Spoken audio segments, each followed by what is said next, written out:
The dust swirled through the streets of Willow Creek, a tiny frontier town barely clinging to existence on the edge of the Arizona Territory. As Grace Turner stepped down from the stagecoach, her once elegant blue traveling dress now coated with the fine layer of dirt that seemed to cover everything in this desolate place.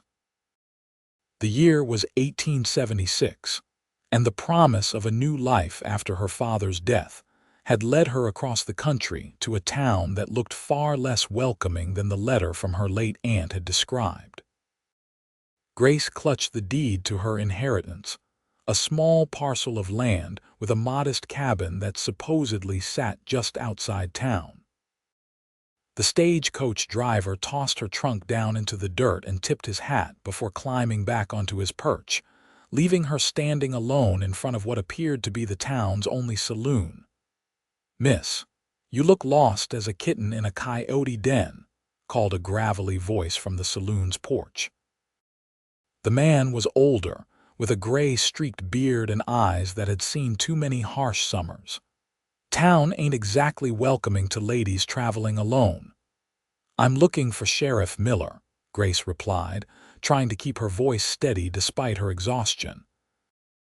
"I've inherited property from my aunt, Martha Turner." The old man's expression changed instantly. Martha's place, that dried-up patch of nothing.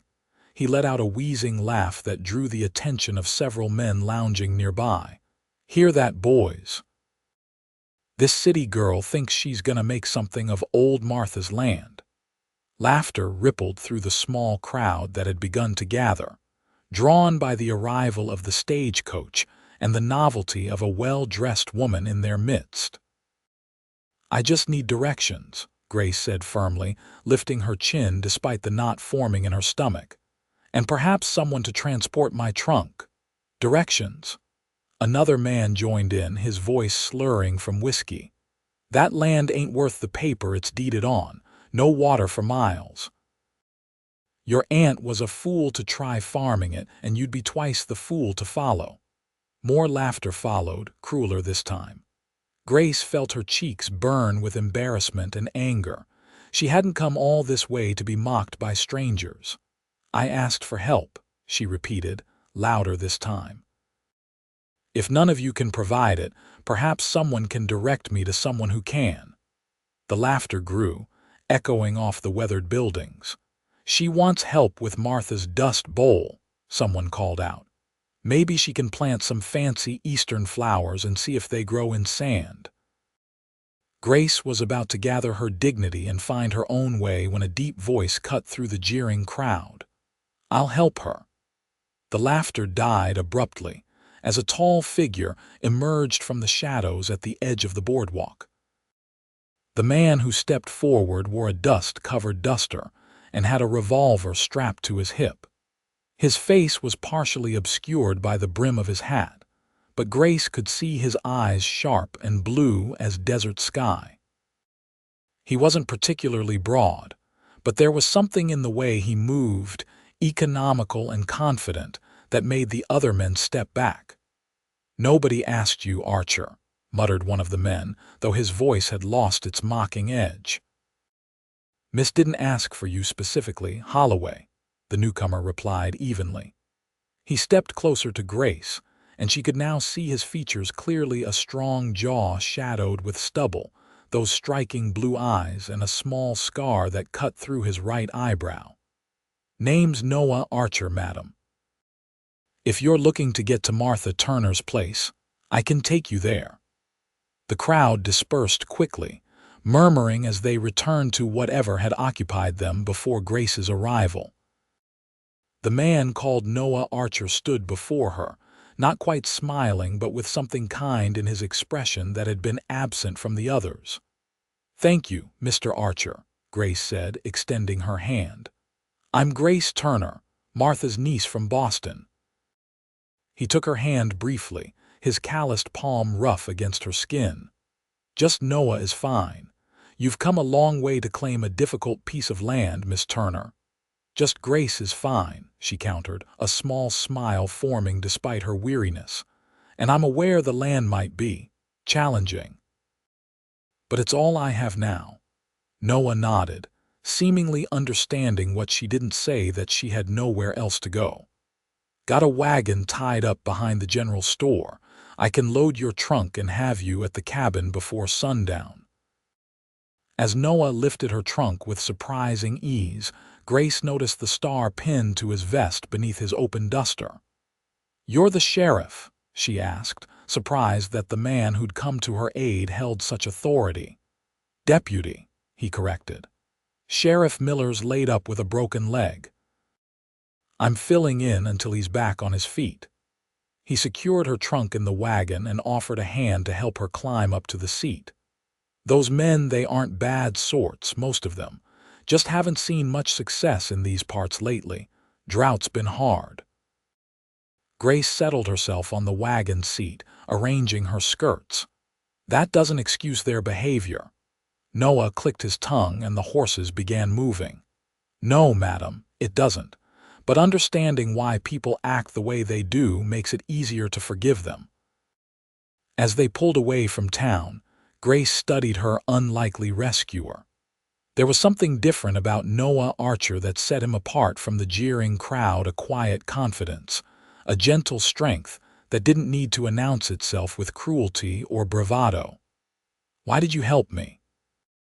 she asked as the wagon rattled along the dusty trail that led away from Willow Creek. Noah kept his eyes on the trail ahead, but the corner of his mouth lifted slightly. "Maybe I just don't like seeing folks getting laughed at when they're asking for honest help." Something about his simple answer warmed Grace more than the afternoon sun beating down on them. For the first time since stepping off the stagecoach, she felt perhaps Willow Creek might not be such a terrible place after all. The journey to Martha's cabin took nearly 2 hours, following a winding trail that grew increasingly faint as they left town behind. The landscape changed gradually, the flat desert giving way to slightly more varied terrain with scattered juniper trees and the occasional outcropping of red rock. When they finally crested a small rise, Noah pulled the wagon to a stop. "There it is," he said, pointing toward a modest cabin nestled against a rocky hillside. "Your aunt's place." Grace's heart sank as she took in the small, weathered structure. The roof appeared intact, but one of the windows was broken, and the small garden plot beside it was nothing but cracked earth and withered stalks. A ramshackle barn stood nearby, its door hanging askew on rusted hinges. "It's smaller than I expected," Grace said, trying to keep the disappointment from her voice. Noah glanced at her, something like sympathy in his eyes. "Martha was a proud woman. Wouldn't have wanted you to know how hard things got toward the end." As they approached, Grace noticed something she hadn't seen from a distance, a small stream trickling along the edge of the property, barely more than a ribbon of water but definitely present. "Water?" she asked, hope rising in her chest. "Creek runs year-round, even in drought," Noah confirmed. "It's why Martha chose this spot. Not enough for proper farming, but enough to keep a garden and some animals watered if you're careful." The wagon rolled to a stop in front of the cabin. Noah hopped down and offered his hand to help Grace descend. She took it, grateful for the steadiness as her feet touched the ground of what was now her home. "Let me check inside first," Noah said, his hand dropping to his pistol in a casual gesture that nonetheless reminded Grace of the potential dangers of frontier life. "Been empty for a few months. Never know what might have moved in." He returned moments later, nodding. "All clear, dusty but no unwanted guests." Grace stepped inside the cabin, her eyes adjusting to the dimness. It was a simple space, one main room with a stone fireplace, a small table with 2 chairs, a narrow bed in the corner, and shelves built into the walls. A curtain partially separated what appeared to be a cooking area. It was humble, far humbler than anything she'd known in Boston, but it was clean and solidly built. "Your aunt was particular about keeping things in order," Noah commented as he brought in Grace's trunk. "Fix this place up proper, even when times got lean." Grace ran her fingers along the smooth wooden table, noticing the care that had gone into its construction. "I never met her. She and my father, they had differences that couldn't be reconciled." Noah nodded, understanding without prying. "Martha spoke of a brother back east. Said he was too stubborn for his own good." He paused, perhaps wondering if he'd overstepped. Grace smiled faintly. "That sounds like my father." She turned to face Noah directly. "Thank you for bringing me here. I don't know how I would have managed otherwise." "It's nothing," he said, appearing slightly uncomfortable with her gratitude. "Listen, there's some basics here, dry goods in the cupboard, probably still good. There's a well out back for water and the creek if that runs dry. The barn's got some tools, and there's a chicken coop, though no chickens at present." Grace nodded, trying to absorb all this information while fighting off the wave of exhaustion that threatened to overwhelm her. Noah must have noticed because he added, "I can come back tomorrow, help you get properly settled. There's things you'll need from town." "I couldn't ask that of you," Grace protested. "You've already done so much." "Not asking," Noah replied simply. "It's what neighbors do out here. We look after each other." He moved toward the door. "Lock this behind me. I'll be by mid-morning tomorrow."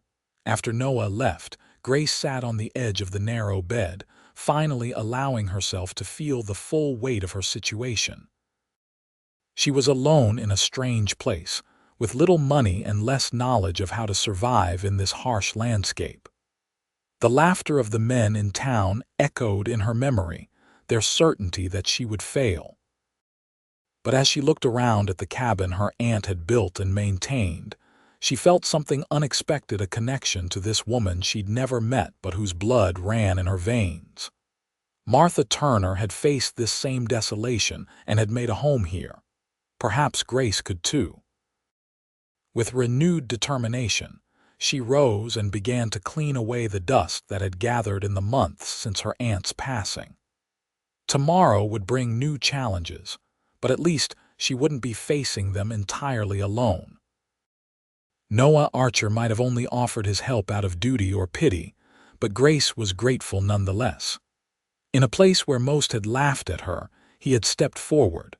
That had to count for something in this harsh new world she now called home. True to his word, Noah returned the next morning as Grace was attempting to coax life from the old iron stove. The knock at the door startled her, and she realized how isolated she truly was. The nearest neighbor was miles away, according to what Noah had told her during their journey. "It's open," she called, brushing strands of hair from her face. She'd abandoned her formal traveling dress for a simpler cotton garment she'd found in a chest, presumably her aunt's, though it was a bit large on her slender frame. Noah entered, carrying a burlap sack and leading a dappled mare. "Brought some supplies," he said by way of greeting, "and figured you might need transportation more suited to the terrain than those fancy boots." He nodded toward her feet, where her city boots were already showing signs of the harsh desert environment. "Good morning to you too, Deputy," Grace replied with a smile that surprised her. Despite the overwhelming challenges facing her, there was something about Noah's straightforward manner that she found comforting. He set the sack on the table. "Coffee, flour, salt, beans. Some dried fruit the general store had. Oh, and seeds. It's late in the season, but you might get something to grow before winter if you plant soon." Grace was momentarily speechless at his thoughtfulness. Thank you. I'll repay you once no need," he interrupted. "Consider it a welcome gift. The horse, though she's just a loan until you get on your feet. Name's Penny. She's gentle, good for someone who hasn't ridden much." Grace approached the mare cautiously. The animal regarded her with intelligent brown eyes before nudging her shoulder gently. "She's beautiful," Grace murmured, stroking the horse's neck. She's practical, Noah corrected, though there was warmth in his voice. You can't be walking miles to town in this heat. For the rest of the morning, Noah showed Grace the essentials of the property, how to draw water from the well, which tools in the barn were for what purpose, how to maintain the stove and chimney. When she admitted she had little experience with any of it, he didn't laugh as the townsfolk had. Instead, he demonstrated patiently, his hands sure and steady. "Why are you doing all this?" Grace finally asked as they sat at the small table, drinking coffee from chipped mugs. "You don't know me." Noah considered her question before answering. "Knew your aunt. She was kind to me when I first came to these parts before I pinned on this badge. Seems right to return the favor." There was more to the story, Grace suspected, but she didn't press. Instead, she asked about the land, the seasons, what she might realistically expect to grow or raise here. Noah answered each question thoughtfully, neither sugar-coating the difficulties nor dismissing her chances entirely. "It won't be easy," he concluded, "but Martha made a life here, not rich but sufficient." "I don't need rich," Grace replied. "Just enough." She didn't elaborate on what she was fleeing in Boston, the mounting debts after her father's death, the uncomfortable pressure to marry a man 3 times her age who had offered to settle those debts in exchange for her hand. Noah seemed to understand there were things left unsaid. "Well, enough is possible here, with hard work and some luck with the weather." As he prepared to leave, Grace found herself reluctant to see him go.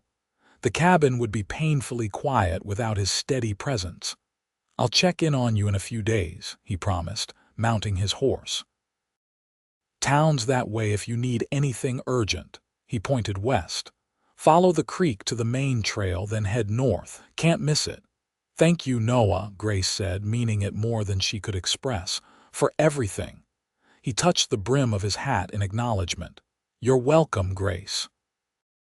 She watched until he disappeared beyond the rise, then turned back to the cabin, her cabin now, with a renewed sense of purpose.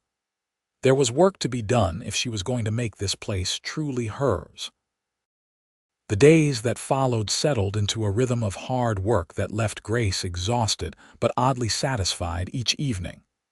She cleared the garden plot, prepared the soil as best she could with her limited knowledge, and planted the seeds Noah had brought. She cleaned the cabin thoroughly, airing out bedding and scrubbing floors until her hands were raw. She explored her property, learning its boundaries and peculiarities, discovering a small apple tree that had somehow survived the drought, its branches bearing a few precious fruits. True to his word, Noah returned 3 days later, bringing with him a crate of 6 young chickens. "For eggs," he explained as he helped her repair the coop. "And company. Gets lonely out here sometimes." Grace laughed. "I'm to consider chickens company." "Better conversationalists than some folks in town," Noah replied with a rare grin that transformed his usually serious face, creating creases around his eyes that suggested he hadn't always been so solemn. Over the next few weeks, Noah's visits became a bright spot in Grace's increasingly demanding days. Sometimes he brought supplies: a repaired window pane, nails for the barn door, a sack of grain for Penny. Other times, he simply appeared to check on her progress, or lend a hand with tasks that required more strength than she possessed. Each visit ended too quickly for Grace's liking, though she tried not to show it.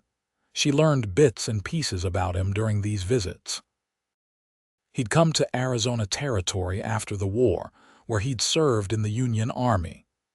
He'd worked as a ranch hand, a guide, and occasionally a bounty hunter before taking the deputy position.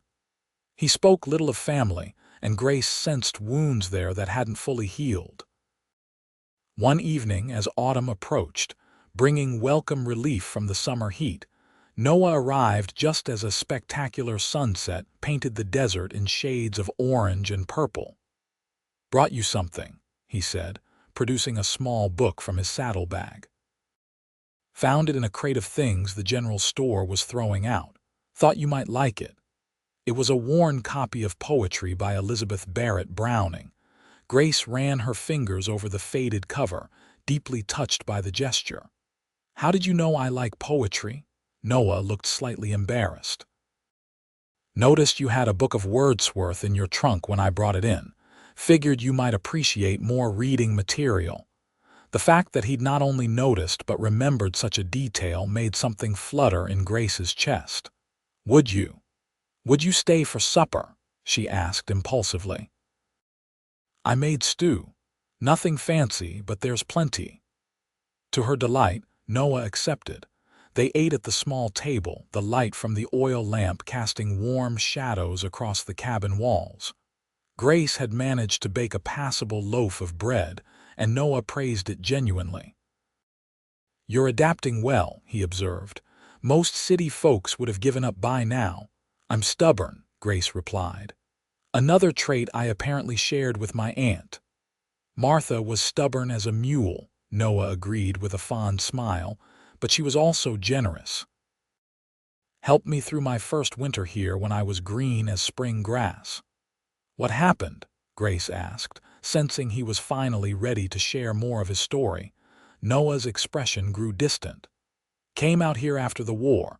Couldn't settle back into normal life back east. Too many ghosts." He paused. "Ended up here with hardly more than the clothes on my back and my army revolver. Martha found me half-starved, trying to trap rabbits and failing miserably." His smile returned. "She called me every kind of fool but took me in anyway, taught me how to survive out here." "She sounds remarkable," Grace said softly. "She was," Noah agreed. "Reminds me of you in some ways." The comparison to a woman who had clearly meant so much to him made Grace's cheeks warm with pleasure. "I hope I can live up to that." They talked long into the evening, the conversation flowing more easily than Grace would have expected. Noah, she discovered, had a dry wit that emerged when he was comfortable, and he listened with genuine interest when she spoke of her life in Boston, her love of books, and her dreams of someday becoming a teacher. When he finally rose to leave, the night had grown cool and stars crowded the vast desert sky. "I should go," he said, though he made no move toward the door. "It's late," Grace said, gathering her courage. "The bunkhouse in the barn is clean. You're welcome to stay there if you'd prefer not to ride back in the dark." Something flickered in Noah's eyes, a moment of indecision, perhaps even temptation, before he shook his head. "Better not. People talk, even out here. Wouldn't want to damage your reputation." His consideration for her standing in a community that had largely dismissed her touched Grace deeply. "Thank you for thinking of that," she said. "And for the book, and the company." "The pleasure was mine," he replied, and the formality of his words was belied by the warmth in his voice. As the weeks passed and autumn deepened, Grace's small garden began to yield modest results: a few tomatoes, some beans, hardy squash that thrived in the sandy soil. The chickens provided eggs, and she'd learned to make simple cheese from the milk Noah occasionally brought from a nearby rancher. Her life was taking shape, difficult but increasingly satisfying. Her relationship with Noah was evolving too, though neither of them acknowledged it directly. His visits became more frequent, and sometimes he brought no supplies or practical reason for his presence. They would talk, or work side by side in comfortable silence, or occasionally read aloud from her small collection of books that had grown thanks to his thoughtful additions. One crisp October day, Noah arrived with news instead of supplies. "Town's having a harvest celebration Saturday night," he said as he helped Grace repair a leak in the cabin roof. "Nothing fancy: music, dancing, food. Thought you might like to come." Grace paused in her work. "Are you inviting me, Deputy Archer?" Noah looked briefly flustered, a reaction she found endearing from a man who typically maintained such careful composure. "I suppose I am, Miss Turner, if you're interested." "I'd be delighted," she replied, enjoying the rare opportunity to see him at a loss for words. "Though I'm not sure the good people of Willow Creek will be as pleased to see me." Noah's expression grew more serious. "They judged too quickly. Some of them are asking about you, you know, curious about the Boston lady who's actually making a go of Martha's place." The idea of facing the crowd that had laughed at her was intimidating, but Grace found she was eager for human contact beyond Noah's visits. "Then I shall have to show them that this Boston lady is more resilient than they assumed." Saturday arrived with a burst of nervous energy that surprised Grace. She'd spent the morning harvesting the last of her garden vegetables to bring as her contribution to the celebration, then devoted more time than was probably sensible to making herself presentable.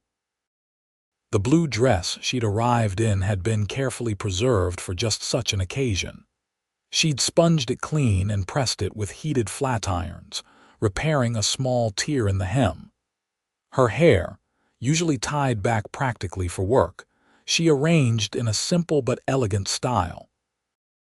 Looking in the small mirror her aunt had hung on the wall, Grace barely recognized herself. The sun had darkened her skin several shades, and there was a confidence in her eyes that hadn't been there when she'd first stepped off the stagecoach. Noah arrived promptly, dressed more formally than Grace had ever seen him, in a clean shirt and vest with his badge polished to a shine. The momentary look of appreciation in his eyes when she emerged from the cabin sent a pleasant shiver through her. "You look very nice," he said, the understatement somehow more meaningful than flowery compliments would have been. "As do you," Grace replied, accepting his hand to climb onto the wagon he'd brought instead of his usual horse. The journey to town was filled with a tension that hadn't existed between them before, not unpleasant, but charged with unspoken possibilities. Grace found herself acutely aware of Noah's proximity on the wagon seat, the brush of his arm against hers when the wheels hit a rut in the road. Willow Creek had been transformed for the celebration. Lanterns hung from every available post, bathing the usually dusty main street in golden light. A platform had been constructed at one end for musicians, and tables laden with food lined the opposite side. Children darted between adults, their laughter a bright counterpoint to the deeper tones of conversation and the lively fiddle music that filled the air. As Noah helped Grace down from the wagon, she felt eyes turn in their direction. The conversations nearest them quieted momentarily before resuming with increased intensity. "Ignore them," Noah murmured, offering his arm. "They're just surprised to see me with company. I don't usually participate in these things." Grace placed her hand on his arm, drawing strength from his steady presence. "Then we shall surprise them together." Their entrance caused the stir Grace had expected, but to her surprise, several people approached to introduce themselves properly. Mrs. Peterson, who ran the general store, complimented Grace's dress. The blacksmith's wife asked about her garden, seeming genuinely interested in Grace's modest success with desert planting. Even the old man who had first laughed at her Silas Jenkins, she learned, offered a gruff acknowledgement that Martha's place looks better than it has in years. Not everyone was welcoming. Grace noticed the cold stares from some of the women, particularly a striking blonde who watched her and Noah with undisguised hostility. "Who is that?" Grace asked quietly as Noah brought her a cup of punch. Noah followed her gaze and his expression tightened. "Rebecca Holloway. Sister to Jim Holloway, who was among those giving you trouble your first day." He hesitated before adding, "She and I had a brief understanding a while back. It didn't work out." The information shouldn't have pleased Grace as much as it did. I see. And she's not happy to see you with me. Rebecca isn't happy about much these days, Noah replied diplomatically. Don't worry about her. As the evening progressed, Grace found herself enjoying the celebration despite the mixed reception. The music was lively, the food plentiful, and Noah remained attentively by her side, introducing her to the better elements of Willow Creek society. She even danced twice, once with the elderly doctor who had treated her aunt in her final illness, and once, memorably, with Noah himself.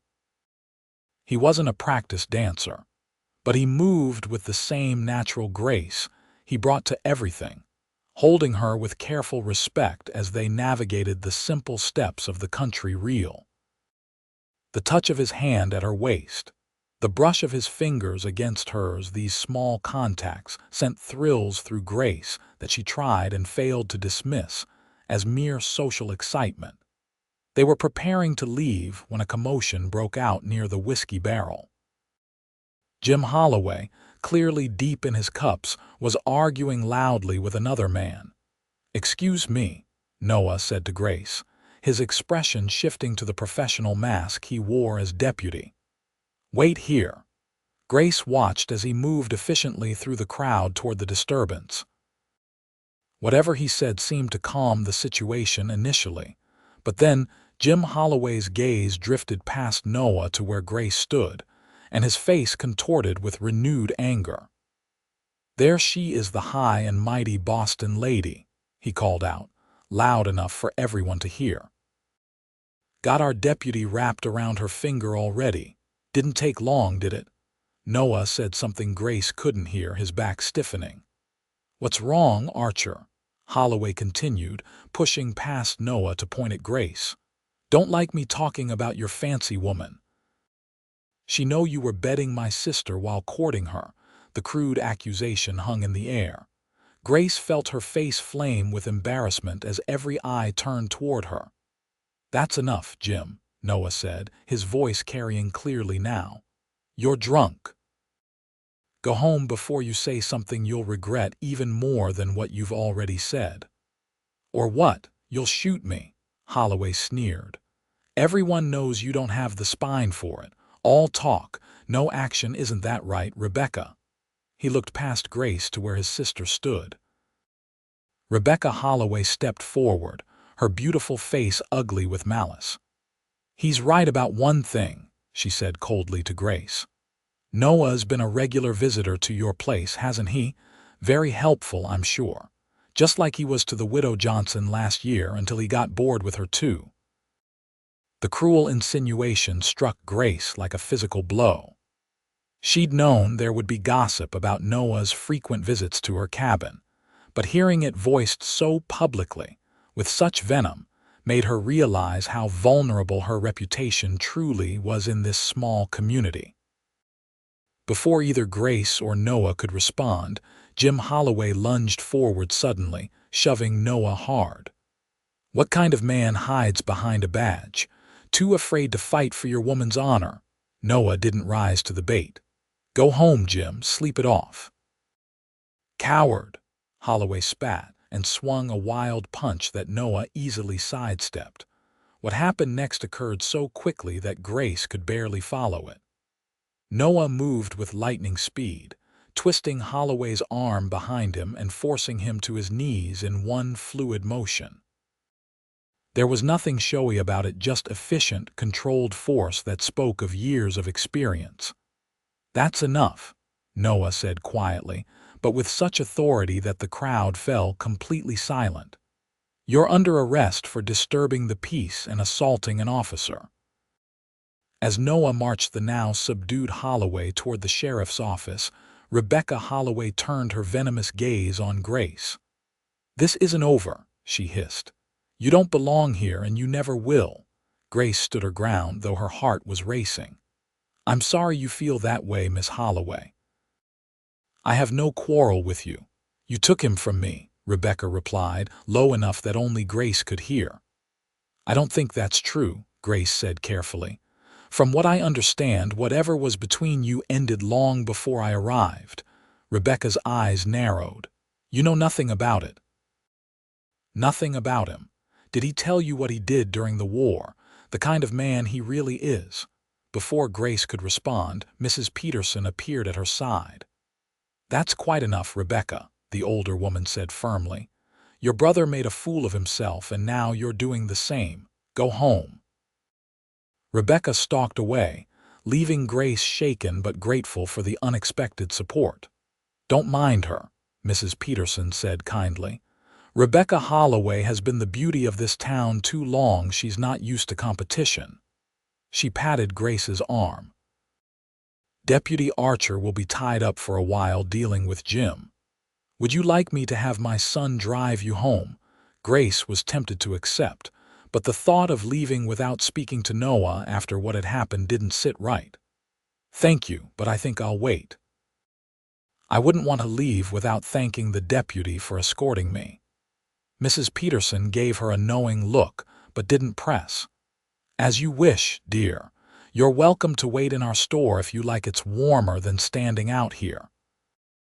Grace accepted this offer gratefully, retreating to the relative privacy of the general store's front room where she could collect her thoughts. The evening had turned from pleasant to disastrous so quickly, and she wasn't sure what to make of Rebecca Holloway's accusations. Noah had mentioned a brief understanding with the woman, but Rebecca's behavior suggested something more significant, and her cryptic reference to Noah's wartime activities troubled Grace. Nearly an hour passed before the bell above the store door jangled and Noah entered, looking weary but relieved to find her. I'm sorry about all that, he said without preamble. Jim Holloway has a mean drunk in him, and his sister doesn't like me very much, Grace finished for him. It's all right, these things happen. Noah shook his head. No, it's not all right. What he said about you, about us, was unforgivable. The us hung between them, acknowledging something neither had put into words before. Is there any truth to what Miss Holloway said? Grace asked quietly. About the widow Johnson and others. Noah's expression tightened. I helped Sarah Johnson repair her roof after her husband died, nothing more. Rebecca sees rivals everywhere. He hesitated. I won't lie to you, Grace, I've had relationships in the past, but nothing like what Rebecca implied. Grace nodded, accepting his explanation. And what she said about the war? She seemed to think there was something I should know. A shadow passed over Noah's face. I did things during the war I'm not proud of, things that haunt me still, but I've never hidden who I am or what I've done. He met her eyes directly. If you want to know more, I'll tell you, but not here, not now. His honesty reassured her. I trust you, Noah. Whatever happened in the past, you're the man who helped me when no one else would. That matters more to me than old ghosts. Relief washed over his features, followed by something warmer, more intense. For a moment, Grace thought he might step closer, might even kiss her, and she realized with startling clarity that she wanted him to. Instead, he gestured toward the door. I should get you home. It's late, and it's been a trying evening. The ride back to Grace's cabin was quiet, both of them lost in their own thoughts. When they arrived, Noah helped her down from the wagon with careful hands. I'm sorry the evening ended as it did, he said, standing close in the silver moonlight. I wanted you to have a good time, to feel welcome in town. Parts of it were lovely, Grace assured him. And now I know where I stand with certain people, which is valuable information in itself. Noah smiled faintly at her practical assessment. You continue to surprise me, Grace Turner. Good, she replied with more boldness than she felt. I should hate to become predictable. His smile deepened, and his gaze dropped briefly to her lips before returning to her eyes. Never that. He stepped back, maintaining the proper distance between them. Good night, Grace. Good night, Noah, she replied, watching as he climbed back into the wagon and turned toward town. Only when he had disappeared into the darkness did she enter her cabin. her mind replaying every moment of their interaction, every nuance of his expression when he'd looked at her in the moonlight. Something had shifted between them tonight, something significant and perhaps irreversible. Grace found she didn't mind that at all. The incident at the harvest celebration cast a long shadow over the following weeks. Noah's visits became less frequent, and when he did come, there was a new reserve in his manner that Grace found both frustrating and oddly endearing. It spoke of his concern for her reputation, even as it denied the growing connection between them. November brought the first real chill of winter to the high desert. Grace had prepared as best she could, stocking firewood and preserving what she could from her garden. The cabin was snug enough, but the shortened days and long, cold nights emphasized her isolation more acutely than before. It was during one such evening, as a bitter wind howled around the cabin eaves, that an unexpected knock came at her door. Grace approached cautiously. The small revolver Noah had insisted she learn to use held ready behind her skirts. "Who's there?" she called. "It's Noah," came the reply, his voice tense with an urgency she hadn't heard before. "Open up, Grace." She unbolted the door quickly to find Noah standing on her threshold, his face grim and his coat dusted with snow. Behind him, a second horse was tethered beside his own. "What's happened?" she asked, stepping back to admit him. Noah removed his hat, snow falling from the brim. "Jim Holloway broke out of the jail this afternoon. Took a shot at the sheriff on his way out, grazed his shoulder. Nothing serious, but he's in a dangerous state of mind." His expression darkened. "He was making threats, Grace, about you. Said you turned everyone against him and his sister." Fear curled in Grace's stomach. "Surely he wouldn't actually come here." "I can't take that chance," Noah said firmly. "Pack what you need for a few days. You're coming back to town with me where I can keep an eye on you until we catch him. I can't just abandon my home, my animals. I've arranged for the Johnson boy to come out tomorrow to tend your chickens and look after things," Noah countered. "Please, Grace." "I wouldn't ask if I didn't believe you were in real danger." The urgency in his voice convinced her. Grace quickly packed a small bag with essential items while Noah built up her fire so the cabin wouldn't freeze in her absence. Within 20 minutes, they were riding through the gathering snowstorm toward Willow Creek. The cold was bitter, the wind cutting through Grace's coat despite the extra blanket Noah had wrapped around her shoulders. She leaned forward on her mount, trying to shield herself from the worst of it. "Not much further," Noah called over the wind after they'd been riding for perhaps an hour. "There's a line shack up ahead where we can wait out the worst of the storm." The line shack turned out to be a small, sturdy cabin used by ranch hands when working distant sections of a cattle operation. It was basic but sound, with a small stove, a narrow cot, and a rough table with a single chair. Noah quickly had a fire going in the stove while Grace huddled near it, her teeth chattering. "Storm's getting worse," Noah observed, peering out the single window. "We'll have to stay here tonight, head to town in the morning when it clears." The implication of spending the night alone in such close quarters hung in the air between them. Grace could see Noah's discomfort, his concern for her reputation warring with the practical reality of their situation. "It's all right," she said, addressing his unspoken worry. "I trust you, Noah, and I'd rather be compromised than frozen." A ghost of a smile touched his lips at her plain speaking. "Still, I'll sleep on the floor, you take the cot." As the evening wore on, and the storm raged outside, they shared the meager provisions Noah had in his saddlebags: jerky, hardtack, and a flask of whiskey that he offered to Grace for medicinal purposes. The small space grew warm from the stove, and gradually the tension between them eased into a companionable quiet. "You never did tell me," Grace said after a comfortable silence. what Rebecca meant about your war experiences." Noah stared into the glow of the stove for a long moment before answering. "I was a sharpshooter," he said finally. "I had a talent for it, could hit a target at distances other men couldn't even see clearly." His voice was flat, emotionless. "The army put that talent to use. I killed men I never met, never even saw their faces clearly, just distant figures in my scope. Some people called it cowardly, shooting from hiding at men who never knew what hit them." Grace listened without interrupting, sensing how difficult this confession was for him.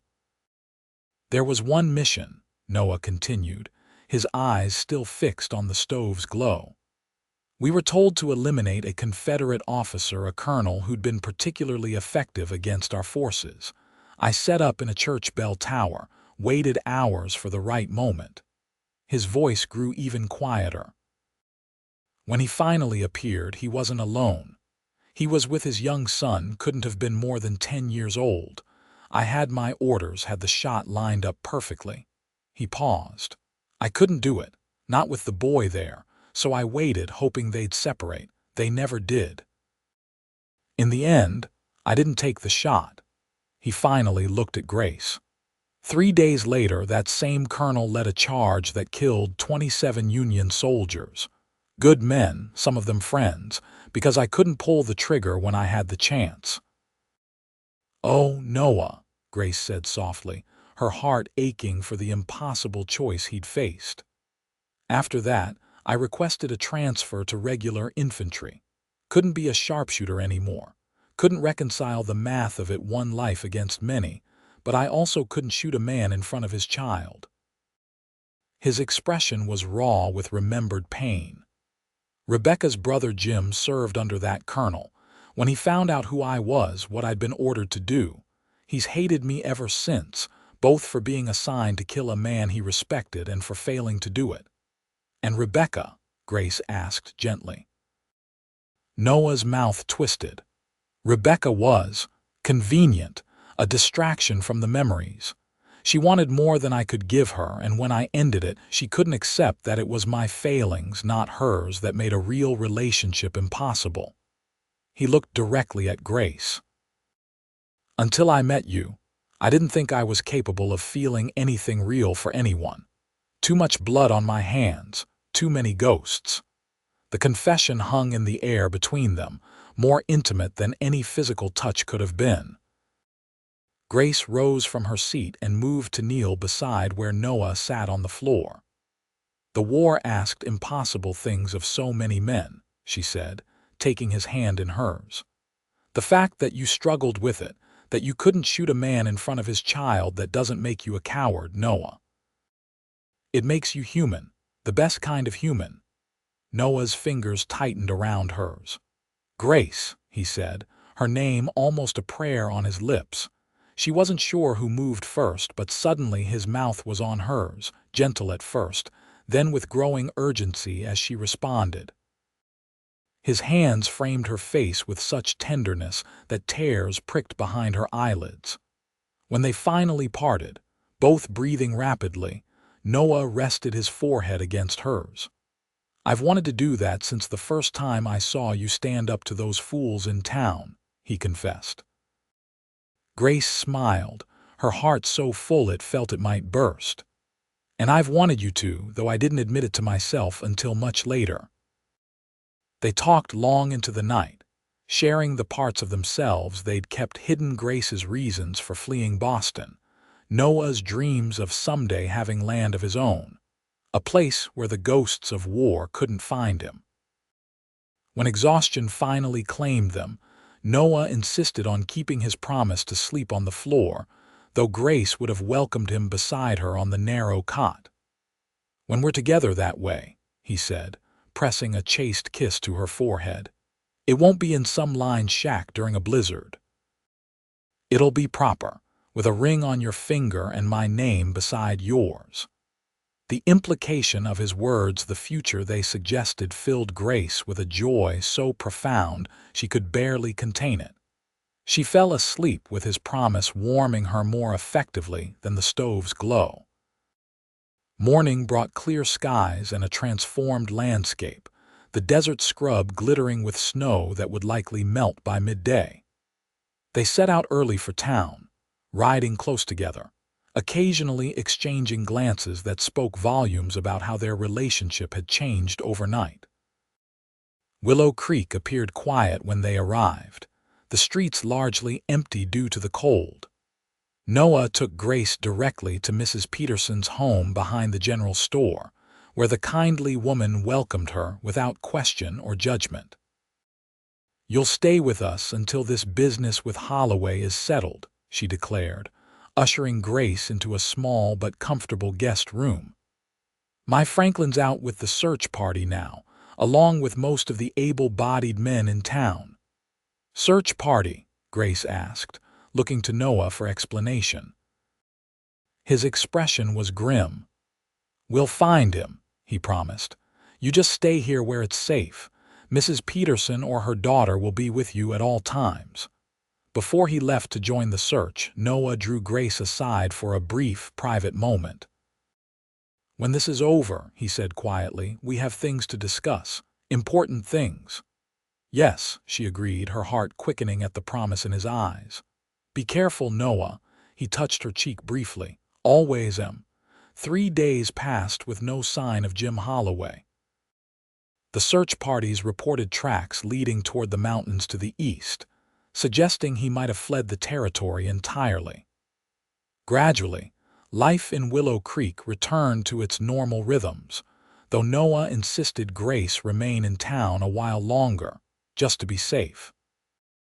She found herself welcomed into the Peterson household with genuine warmth.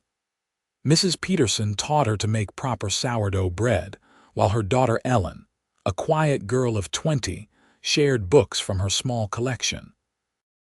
Mr. Peterson, upon his return from the unsuccessful search, treated Grace with gruff kindness, insisting she join them for family meals and card games in the evening.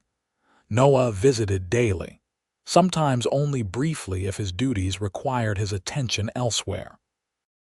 Each visit strengthened the bond between them, though they were careful to maintain propriety in the presence of others. The memory of their night in the line shack, the confessions, the kiss, the promises implicit in Noah's words sustained Grace through the long hours of his absence. On the 4th day, as Grace was helping Mrs. Peterson in the store, Rebecca Holloway entered. The shop fell silent as the beautiful blonde approached the counter, her expression unreadable. "Miss Turner," she said stiffly, "I need a word." Mrs. Peterson moved protectively closer to Grace. "This is my store, Rebecca. I'll not have any unpleasantness here." Rebecca's mouth tightened. "It's important. About my brother." Grace's pulse quickened. "It's all right, Mrs. Peterson. We can speak privately." She led Rebecca to the small office at the back of the store, leaving the door ajar for propriety's sake. Once alone, Rebecca's composure cracked slightly. "Have they found Jim yet?" she asked, an edge of desperation in her voice. "Not that I've heard," Grace replied carefully. "I thought you might have more information than I do." Rebecca paced the small space, agitation evident in every line of her body. "He came to my house the night he escaped, raving about how you and Noah had turned everyone against us, how he was going to make things right." Her voice broke slightly. "I tried to calm him, to convince him to turn himself in, but he wouldn't listen. He took my father's old rifle and left before dawn." Grace felt a chill that had nothing to do with the winter air. "Why are you telling me this?" Rebecca stopped pacing to look directly at Grace, her beautiful face haggard with worry. "Because I'm afraid of what he might do. Jim has never been stable, not since the war. When he drinks, it gets worse. And he was drinking heavily that night." She swallowed hard. "I don't like you, Miss Turner. I won't pretend otherwise, but I don't want my brother to destroy his life by harming you or Noah." The sincerity in Rebecca's voice convinced Grace she was telling the truth. "Have you told Sheriff Miller or Noah about this?" "Not yet," Rebecca admitted. "I was ashamed." afraid they'd think I was helping him. She straightened her shoulders.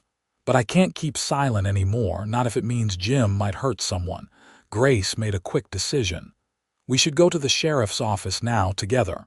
They need to know what you've told me. To her surprise, Rebecca nodded in agreement.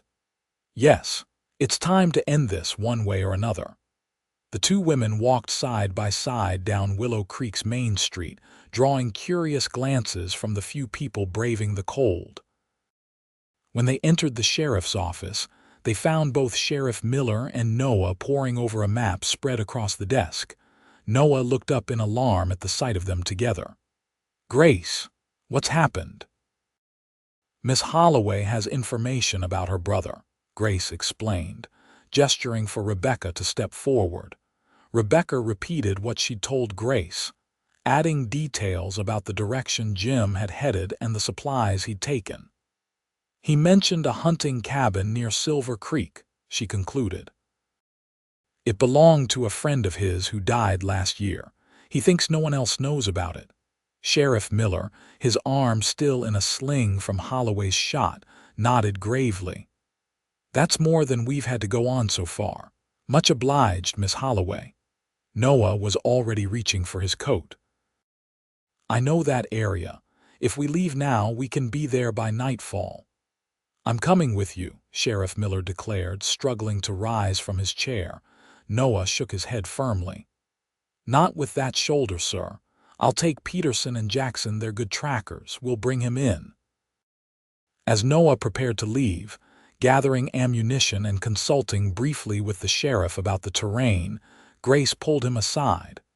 "Be careful," she urged, unable to hide her fear. "Jim Holloway sounds desperate, and desperate men are dangerous." Noah's expression softened as he looked at her. "I've faced worse and come through," he assured her. "And I have something worth coming back for now."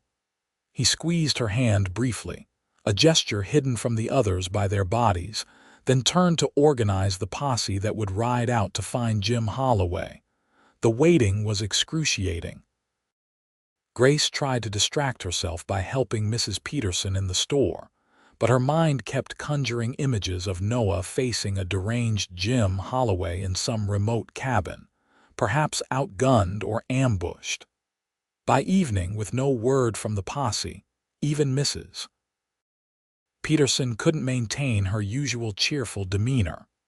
"They'll be fine," she said, though her frequent glances toward the window belied her confident words. "Noah Archer knows what he's doing." Grace was helping close up the store when the sound of horses drew her to the door. Her heart leapt at the sight of several riders approaching, but fell just as quickly when she realized Noah wasn't among them. Mr. Peterson dismounted wearily, his face grim as he approached his wife and Grace. "We found the cabin," he reported. "Holloway had been there but cleared out before we arrived. Couldn't have been gone more than an hour."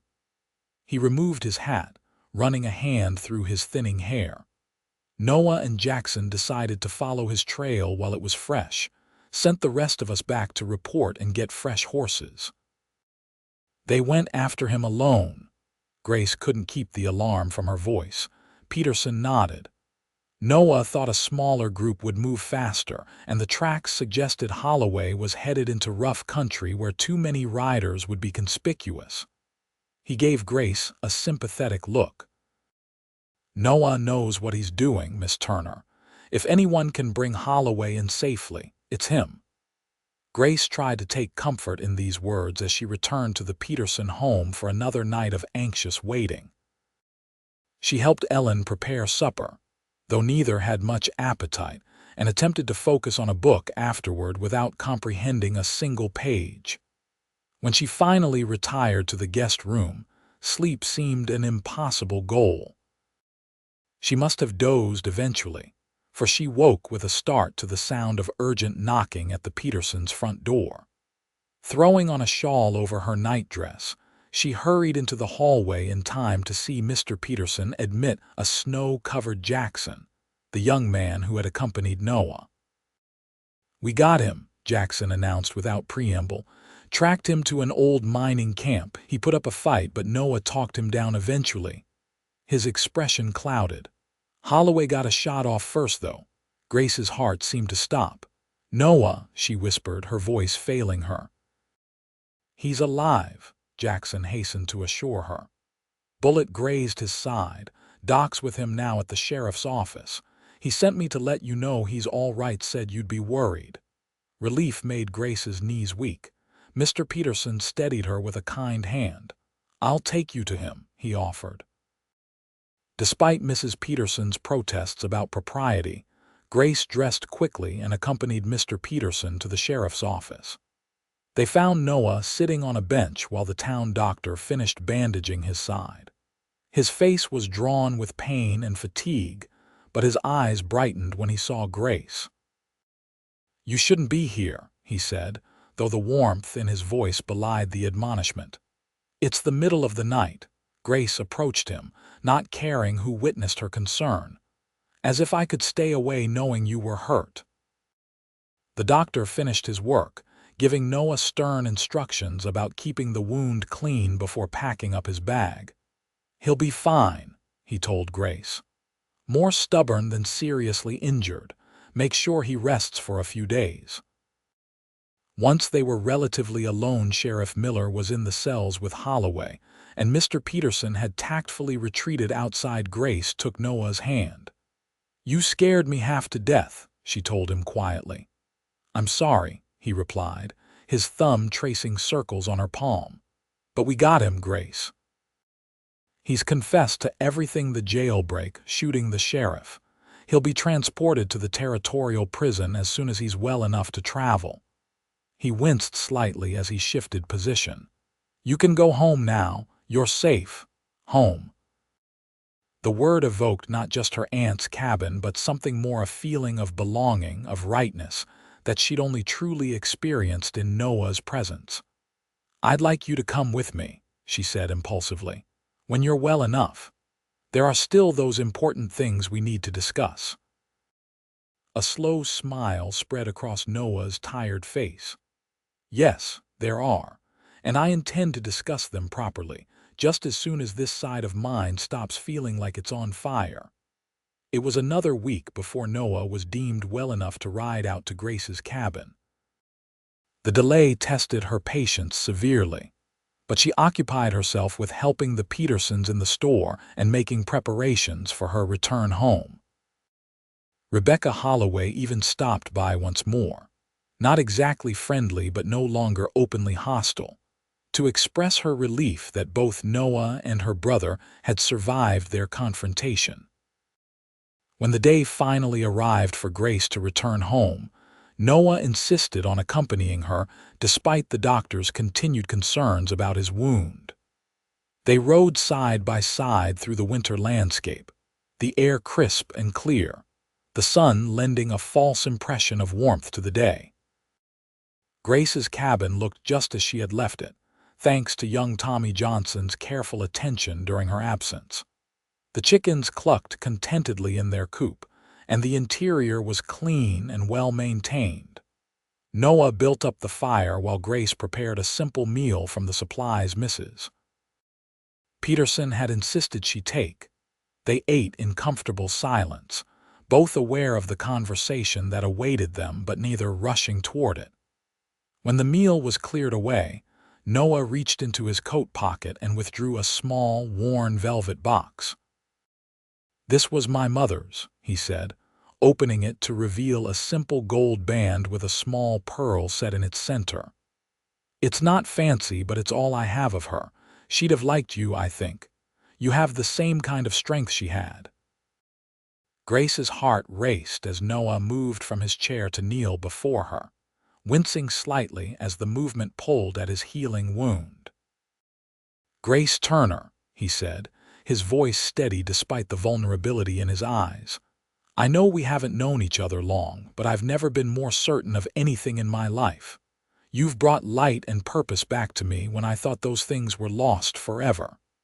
He held up the ring. "Would you do me the great honor of becoming my wife?" Tears of joy filled Grace's eyes. "Yes," she whispered, Then more firmly, "Yes, Noah, nothing would make me happier." He slipped the ring onto her finger where it fit as though made for her.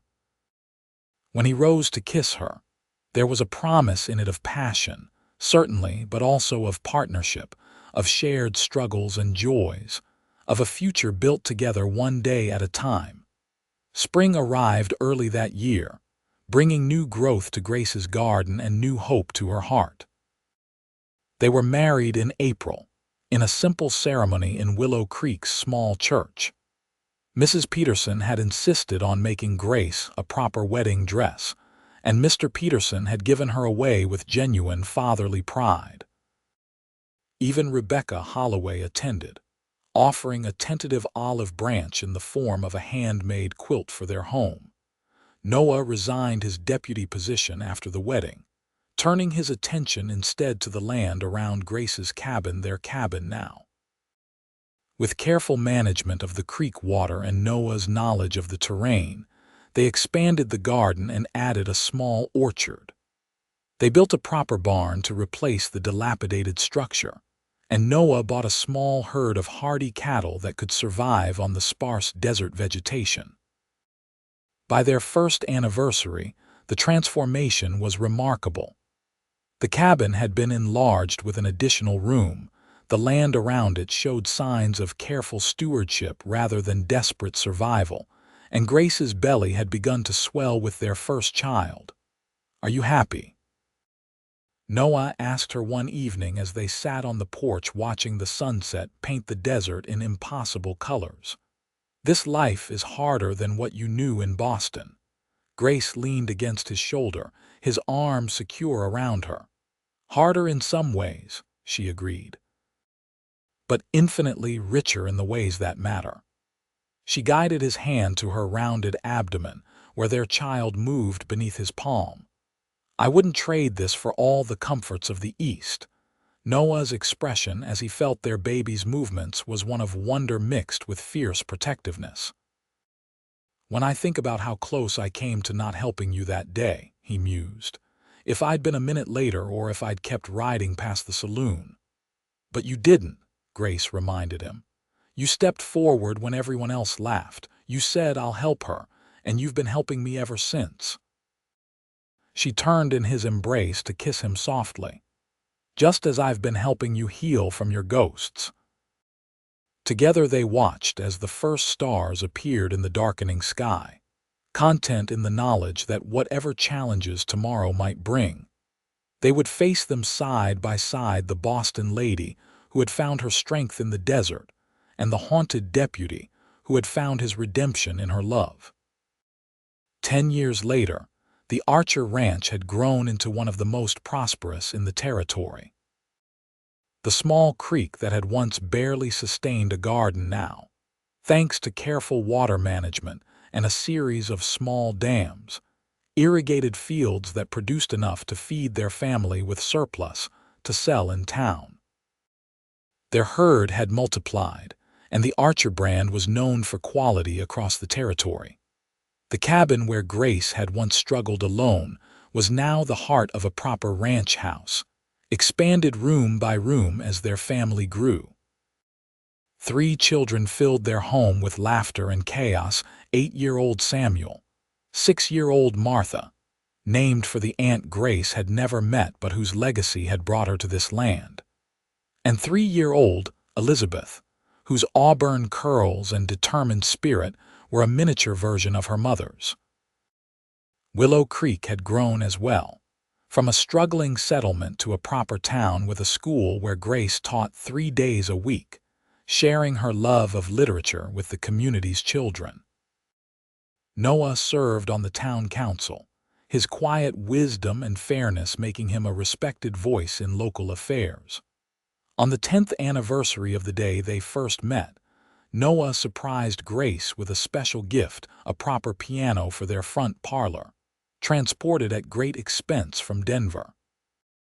As Grace ran her fingers reverently over the keys, tears of joy filling her eyes, Noah watched with the same expression of wonder he'd worn the day she'd accepted his proposal.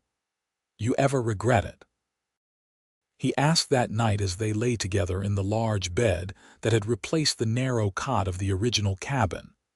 Coming west, marrying a man with so many shadows in his past.